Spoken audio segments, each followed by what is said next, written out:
How's everybody doing? My name's Nick. I live in the Catskills. That's upstate New York. I do a lot of work on the truck videos like this Ram 2500. This is a 2021. And I work on old stuff too. My daily driver is a Yukon XL 2500. It's a 2000, so we're talking 24 years old. I also have a 95 Grand Cherokee. That's been a real pain in my neck over the last 6 weeks or so, but I finally got it out on the road if you saw those other videos. This one's just about the Ram, and it's going to be a complete walkthrough of the Ram, now completed Ram build. So if you've been following along, you know how long it's been. I mean, this is years. We've been working on this for years. I'll link to all the videos that I can in the description. It's got to be 50. It's really been a journey for sure. Over 3 years I've had the Ram. It's got 33,000 miles on it. Honestly, I only use it to go places. Right? That's all I've been using it for. I use it to go fishing. I used it to go hunting, taking the dogs out, right? We've got, my wife and I and my son and the dogs, up and down the East Coast, down to South Carolina, back, Outer Banks. Maybe saw a video of the Outer Banks. It's a touring vehicle. That's really what it is, and that's what I used it for. It was really not much of a daily driver for me. It's always been the Yukon XL, and and before that I had another older car. So that's what I've used it for. It's great. I have to tell you though, I think this might be it. 3+ years. I need another project. Not to like. It's not that it's all about the channel, but I really need another project for the channel, and I can't go invest into another Ram 2500 style build and still keep this. So this might be it. So if you're interested in this, message me on Instagram, Nick Mango Flies. But I'm going to do a whole nother video and talk about maybe my asking price and how much I've spent and just my thoughts behind probably getting rid of it. But yeah, let's do the walkthrough because this is already going to be a long video. Okay, we're going to start with the first things that I did, right, all the way into the last things. We're going to go in order because I'm going to be putting in some B-roll too, and I want continuity here. So, all right, let's get started on the front. The first thing I did when I got this truck is I got rid of the chrome. You can see these. I bought this new, and it had a chrome kit on it. That was just one of the things that it came with, and pretty much all the new ones are going to have a chrome kit because this is a work truck, and a lot of work people like chrome. It's easy to keep clean, looks good for a work truck, but on a truck like this, not going to look so good, right? You're not going to have chrome applique. That's what this is called, applique, not applique, but applique. Chrome applique pieces and a chrome bumper, and then have black wheels. Not going to work. So all the chrome had to go. I bought this from a totaled out Ram and the side pieces and this middle piece, right? It's a 4-piece setup. You try and buy it new from Ram, forget it. I think I paid $300 or something like that. It's very difficult to find used. Search applique on eBay, save search, Ram 2500 applique or whatever you have, F250 applique, and just pray. That's really it. So I swapped all that. I got rid of the Ram in chrome here, and I replaced it with black. These were chrome too, these pieces. These are overlays. The chrome's underneath this. I also put the bumper on, right? This was all in one video, if you remember. I put this bumper on. This is a Weston HDX Pro. I got this used as well as the back bumper. We'll go to that next. There's something to talk about with that back bumper, actually. I mean, these things they're rock solid. It's just a giant piece of steel. I mean, nothing's going to happen to this. It's been a great bumper, and I got it for very cheap. And this front one, putting this on yourself, if you don't have an engine hoist, good luck. Really good luck. You need 3 people. You really do. You need one person on either side and then one person underneath, because you don't really want one person holding this up while you're underneath it. Trust me. You want an engine hoist. But the thing is solid as rock, without a doubt. Now this piece right here, this is an add-on that I got. This is another light bar. They had actually discontinued this bumper, but they discontinued this piece. They discontinued everything. So finding this was very, very difficult. I can't remember where I got it. Did I get it on eBay or something like that? But it wasn't that expensive. It was like $125.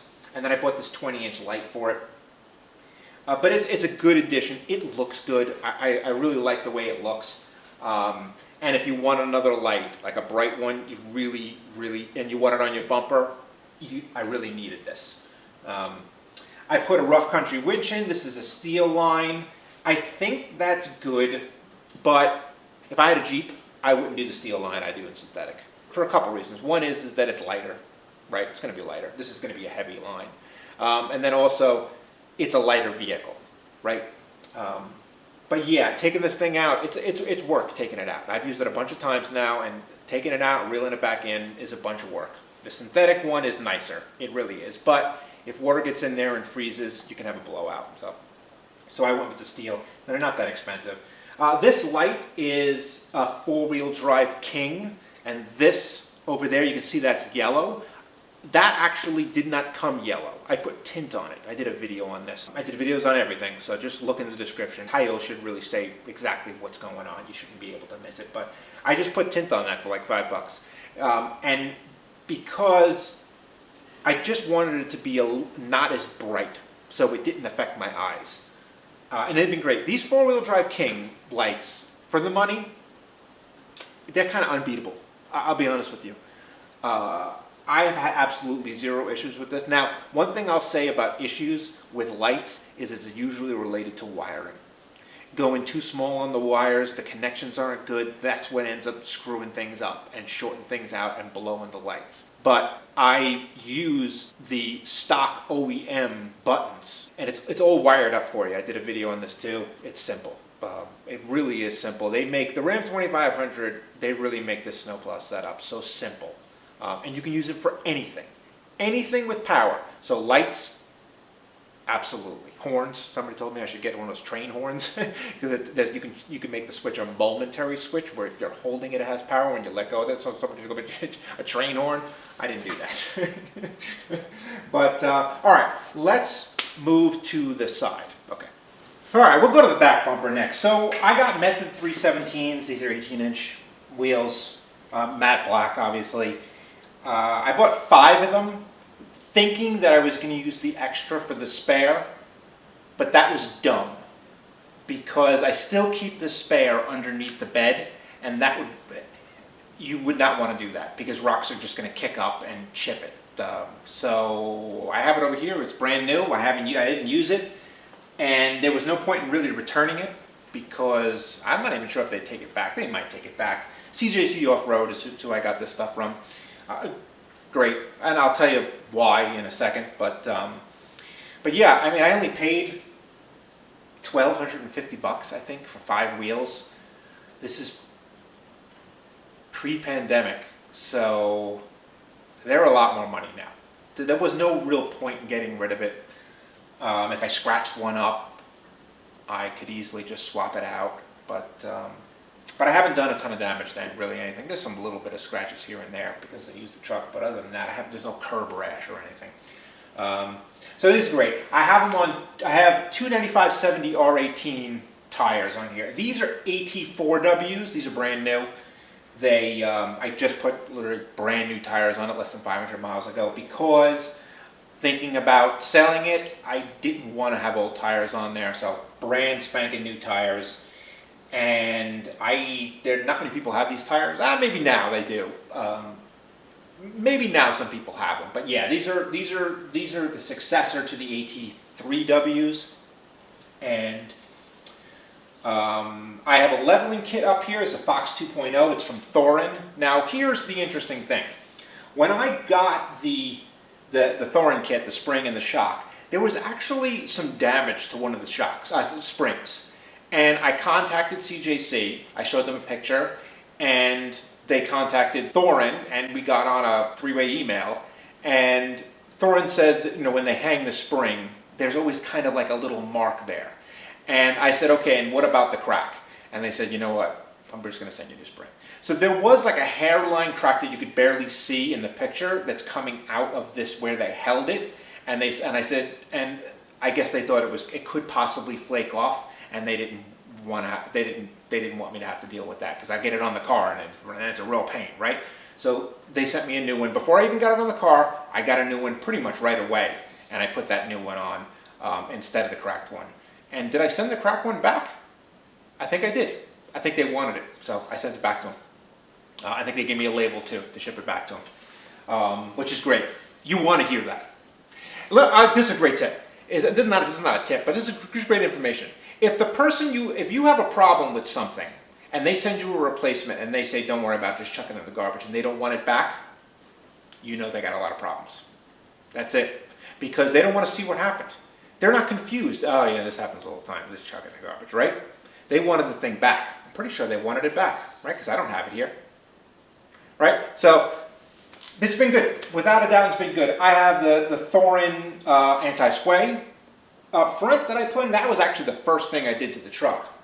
And I made a video on this, that link in the description, of how to get your truck to a 2500 to ride like a 1500.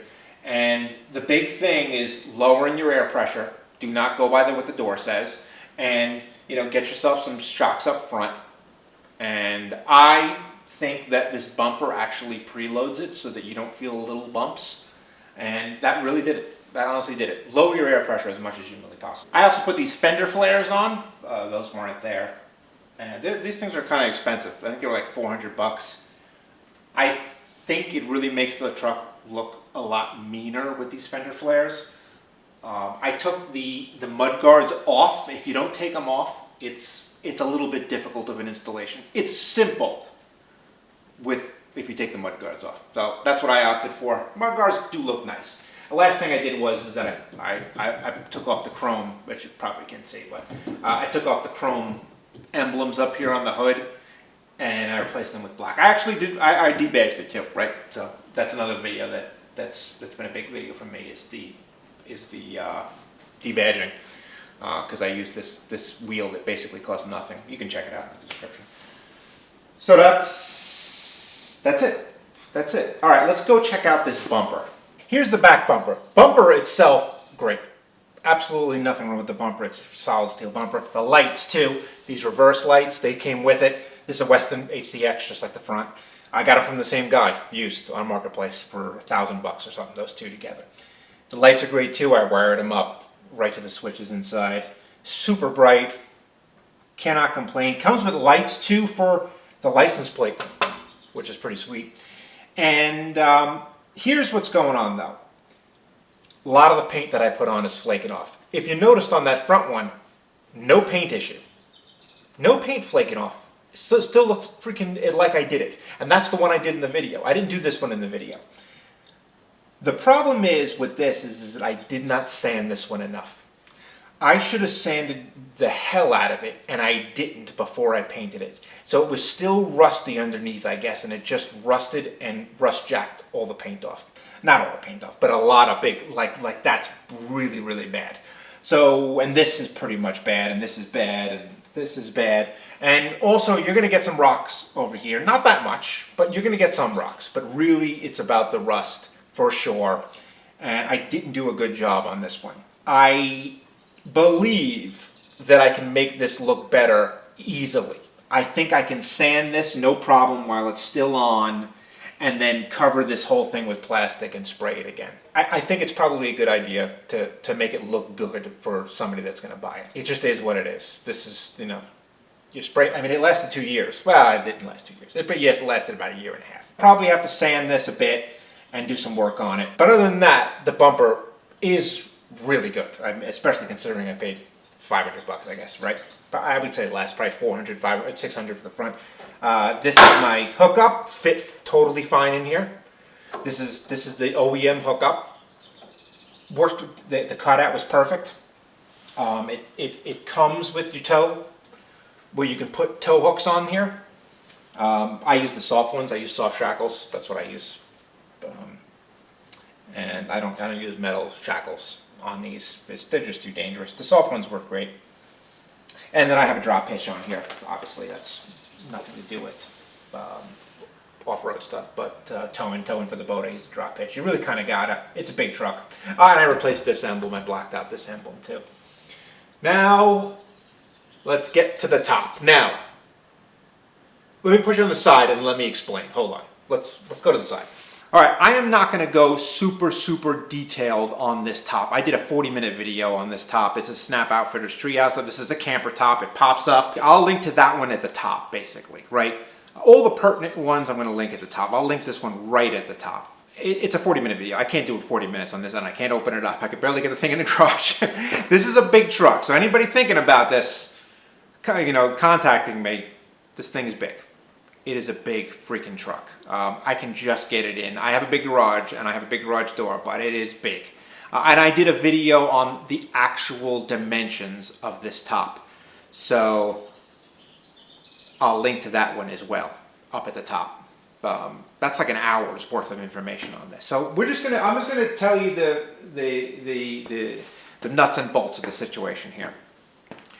Snap Outfitters Treehouse. It's a camper top. I have a cold weather package on it, and I got the solar package on it. Now the solar is just a hookup. All they're doing is running the wires, pre-running it through this is an aluminum. This is not steel. This is aluminum and powder coated. The whole thing is TIG welded aluminum and powder coated. And it's pre-wired for solar, and I have solar. I have 100 watts of solar, and I have 100 amp lithium. On a charge controller, it's a real deal setup. It just runs all the time.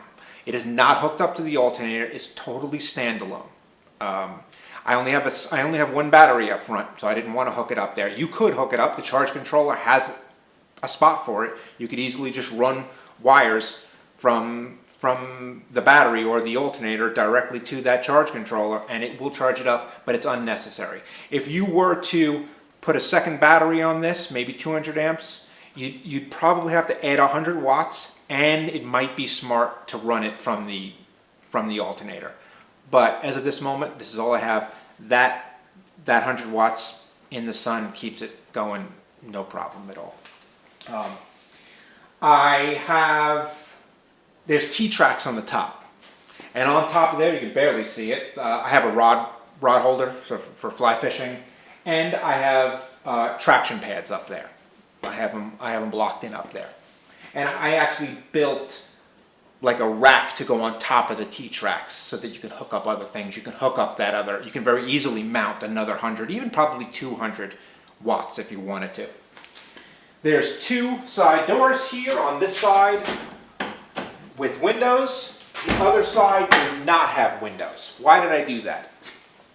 I figured that having a side with no windows is a good option if you were going to park in a way where the sun was going to come up and you didn't want it to go through the windows, right? Or maybe if you were parking where one side was to public people driving by and the other side, right? And you just wanted more privacy, so you had an option. And I also figured if I did decide to get windows, it's very easy. I could just take them off, drive them over there, drop them off, let them cut the windows in, right? And pick them up at some point in the future, right? Really simple. So that's what I did. Now I do think they make some different ones. These windows aren't sliders. I don't know if they make a sliding window now. They do a lot of things extra now than they did when I bought this. The top is still the same. It's totally the same top, but there's a lot more extras that you can do. They're doing a lot of incredible stuff. They really are. But yeah, I do think they're a little bit more expensive now, but they're still, I think every top is more expensive. So they're still probably one of the cheaper ones. And on the East Coast, I think they're the only one, honestly. They're in Maryland, or they're on the Maryland-Pennsylvania border. They're about 4 hours from me, and I'm in the Catskills, lower Catskills. So, the top is great. With that, my son loves it. He loves climbing up there.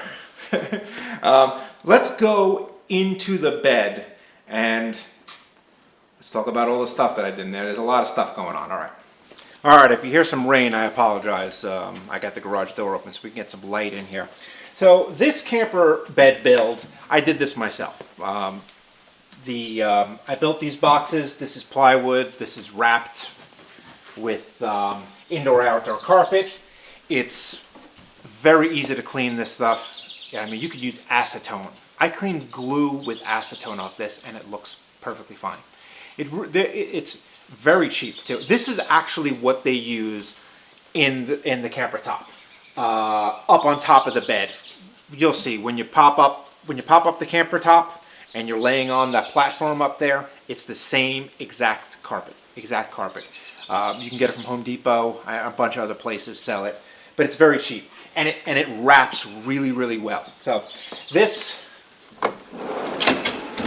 I don't know how you say this thing, Joytus or Joytus. I haven't figured it out, but it is a very cheap fridge, and it has lasted for me, and there's been absolutely no problems with it. A lot of people said that the way I did this, it wasn't going to last, 6 months. I don't know, 2 years plus now, and it's still going strong.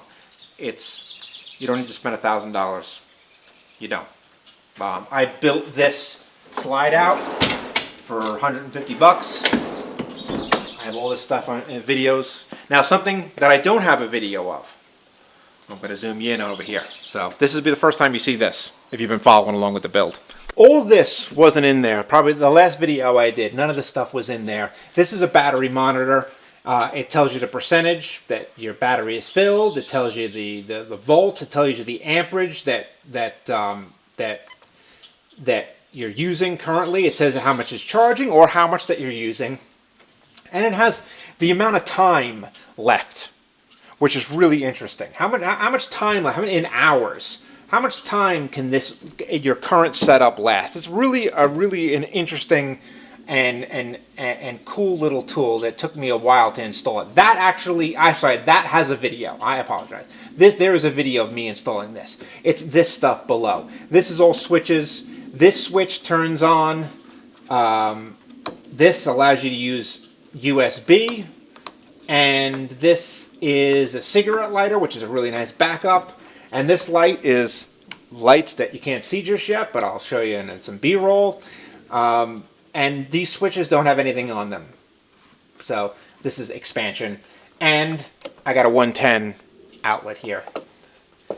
So this was pretty much the last thing I did was put this in. Here's those lights. See that? They're good.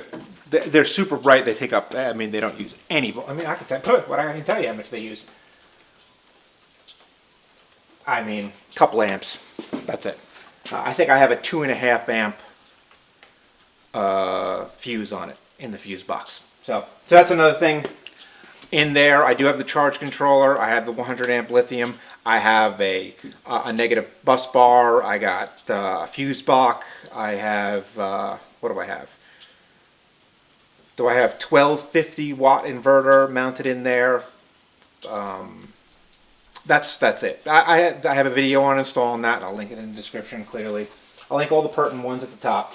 Let's talk about the kitchen. So this is one of those kitchens that you probably have never seen before. This is something that I just had this idea that I wanted to do it because I wanted this space open in here. I didn't want to build a drawer system because I wanted to be able to put dog boxes in here, and I also have T-tracks mounted right here. I also wanted to be able to put a platform across this, right, and have a sleeping thing up here. So dog boxes underneath a platform, so so my kid could sleep up here, which required me to have all this space but still have a kitchen, meant that I needed a vertical kitchen. Okay, so this is what I did. This is what I came up with again. I'll link to some, and it's going to stretch out. Yep, all the way past. This happens every time. So this is on 200-pound drawer slides. Each drawer slide is 200 pounds. This is all aluminum.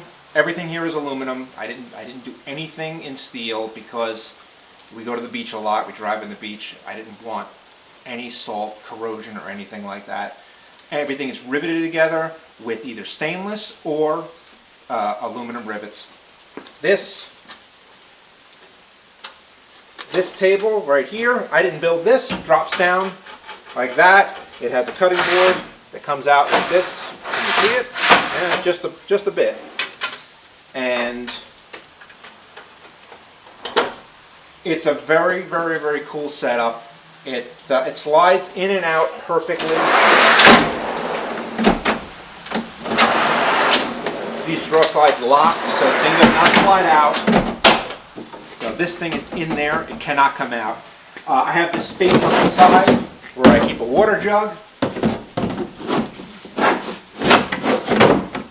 And I'll show you some of my storage areas back here.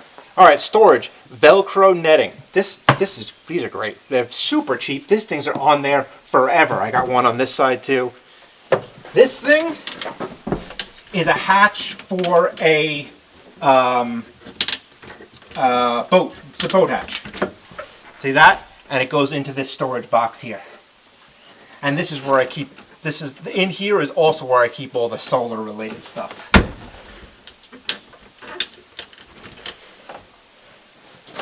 You can also get into it from here. This also comes up so that if you have the bed closed, right, you can still get into the fridge because you don't want snacks. This also lifts up here, and there's a storage spot inside of here. And also I also have a table. Let me show you the table.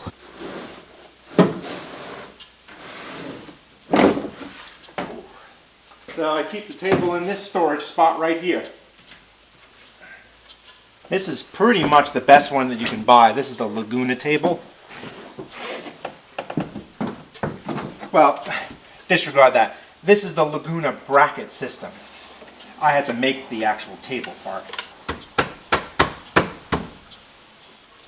So there's the table. It swivels this way, so you could sit over on that side and use it. It swivels this way. It swivels out like this.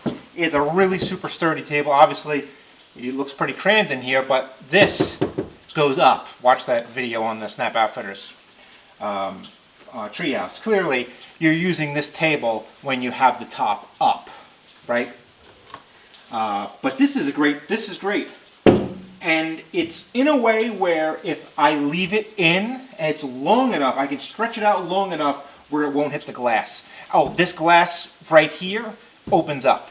So I have a window in the cab that opens up, and then this window opens up on the camper top. So I could pass things back and forth if I wanted to. But yeah, so Laguna table, the Laguna table amount, I think it was like $200 or something. It's worth it to get them. There's a lot of knockoffs out there. They do not sell this on Amazon. You gotta buy it directly from the Laguna site. It's worth it. Spend the money. This thing is solid. It really is. But you have to make the top. I just use a piece of birch plywood. So that's it. All right, let's get back outside. All right, well that's the outside. Inside didn't really do anything. Didn't really change the inside at all. I still have the same mats that the rubber mats that come with the Ram, which is great. The buttons come with the Snow Chief group, which is cool because it gives you a limited slip, and it also gives you like a differential cover, I think, or a transfer case, metal protection cover underneath, skid plate. And it comes with other things you're probably going to change. It comes with all-terrain tires, which is kind of nice if you're not going to do any changes right away to the car. Snow Chief group is good. It also has the full screen, and not the full tall screen, which I would never get. It has the big screen, but it still has the regular controls. That's really important because that big screen is controls. If that thing breaks on you, you're finished. So I have like the creature comforts of Apple Play, right? Apple CarPlay, and Android Play or whatever it's called on the bigger screen, but I still have the regular knobs up front. I did get a bulletproof phone mount kit. It's kind of expensive. I think it cost me like $125 or something to get the mounting plate and then a phone mount, but it does allow you to get into other cool things. Like I could get another phone mount and an iPad mount, so it's cool. But that's it. That's really it. Maybe I missed some things. I don't know. Watch those other videos and you'll see me installing everything, but I think I pretty much did everything. So I'm going to do another video on what I spent, and I am going, or roundabouts what I spent, and or how much, basically, if you wanted to build the truck right now, what it would cost. I was very frugal about this build because I did everything I could do myself. I did myself. Everything. Obviously, I couldn't build the camper top. I had to buy that. But that was the cheapest one you could buy at the time. These are a lot more expensive now, but every one is a lot more expensive. It's still like the cheapest one on the market. But I was very frugal, and it still cost me a freaking fortune. this truck was just, I bought it new, and right away you're talking about $4,000 or something like that. 64,000 bucks. That's with tax, title, and license. It's a lot of money. So, so I'll go through that. I'll tell you what I'm asking for on the truck. And you know, I welcome offers. Don't get crazy. I'll tell you this: if you want to buy this truck just on itself, a tradesman right now, Hemi. That's what this is. This is the Hemi 6.4. If that wasn't clear, but I think you're looking at like between 40 and 45. That's where you're at right now with the 30,000 miles that it has on it on 2021. Basically, there's no damage, right? So just a clean 2021 with, or whatever, this generation with about 30 to 33,000 miles on it, you're looking at 40 to 45, somewhere in that range. So that's where you're starting out right away. So anything around that number would be crazy. So, all right, I will catch you on the next one. See ya.